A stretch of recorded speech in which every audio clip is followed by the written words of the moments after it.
অনেকদিন ধরে চিঠি লিখবো ভাবছিলাম, কিছুতেই আর হয়ে উঠছিল না।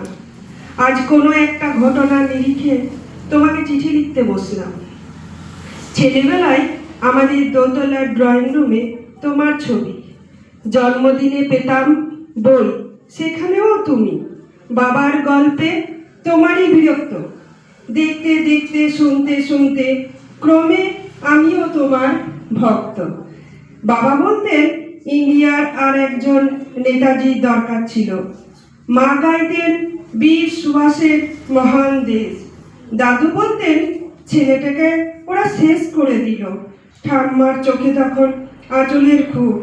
এসবের মধ্যে বড় হওয়া আমিও কেমন একটা যেন ঘোরের মধ্যে থাকতাম।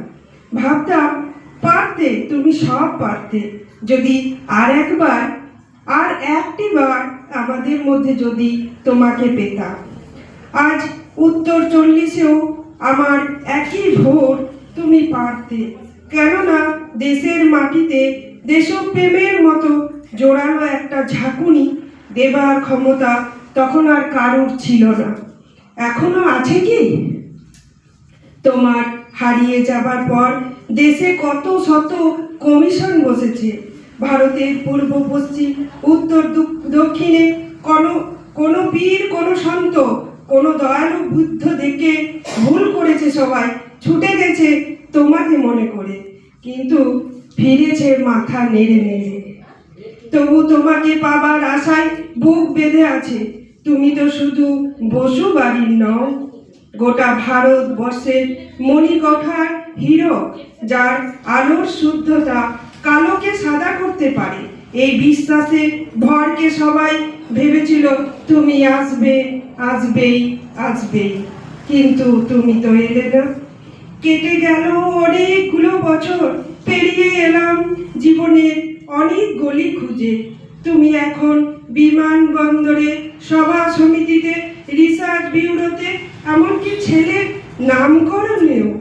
শুধু হৃদয় যেন দোলা দেয় না। জানো, তোমার জন্মদিনটা এখন সবাই ছুটির দিন বলে আয়েশ করে, উপভোগ করে।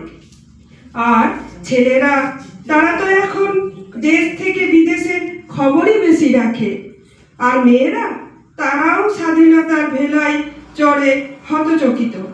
শুধু মাটিটা কাঁদে, সেই কান্না যেন ভূমিকম্প, খরা এলে নিল, বন্যা হয়ে চারিদিক ভাসিয়ে দেয়। এখনো অভিমান করে শুয়ে থাকবে রেনকোচিতে, আর যখন ঘাড়ের ওপর AK-47 নিঃশ্বাস, রক্তের খোলা ধর্মের জিগিয়ে, তখনও শোনা সেই আওয়াজ, আমি সুভাষ বলছি। মেয়েটা দৌড়ে এসে বলবে, মা মা দেখো, উনি আসছেন। পাশের বাড়িতে মেসোমশাই ডাকবেন জানালা দিয়ে, বৌমা আমি বলিনি, উনি ফিরে এসেছেন। খোলা জানলার ধারে দাঁড়াবেন মায়েরা, তাদের ডান হাতে শঙ্খ, বা চোখে জল।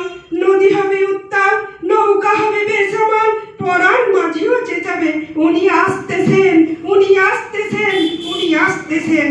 সবুজ মাঠে শিশুদের হাতে পতাকার দোলা, উনি আসছেন, উনি আসছেন, উনি ফিরে আসছেন। তোমার হারিয়ে যাওয়া জন্মদিনের ভেতর থেকে উঠে আসো আর একটা 23শে জানুয়ারি। আজ স্বাধীনতার ঠিক আগের মুহূর্তে দাঁড়িয়ে তোমাকে আমার এই চিঠি, প্রণাম নিও, ভালো থেকো বীর নেতাজি সুভাষচন্দ্র বসু। তুমি আসবেই, তুমি আসবেই, তুমি আসবেই।